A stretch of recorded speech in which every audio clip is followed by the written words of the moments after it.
ፎንት ምንድነው? ፎንት የት ነው የምናገኘው? እንዴት ነው የምንጭነው? እንዴትስ ነው የምንጠቀመው? የእነዚህን ጥያቄዎች መልስና በተጨማሪም በጣም ገራሚ የሆነ ውብ የሆኑ አረብኛ ፎንቶችን በብዛት የምናገኝበት ሌላኛው ፒክሰል ላብ አፕሊኬሽን ከነ አጠቃቀሙ ግልጽ አድርገን አብረን የምንማማርበት ቪዲዮ።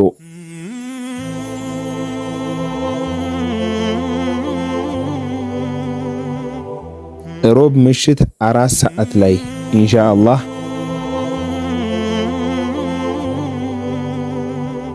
ስለ ግራፊክስ ዲዛይን ትምህርት ለተጨማሪ ጥቆማ ይህንን ቪዲዮ እያያችሁ በቀጠሮ ቀንና ሰዓት እንገናኝ። ሰላም አለይኩም ወራህመቱላሂ ወበረካቱ።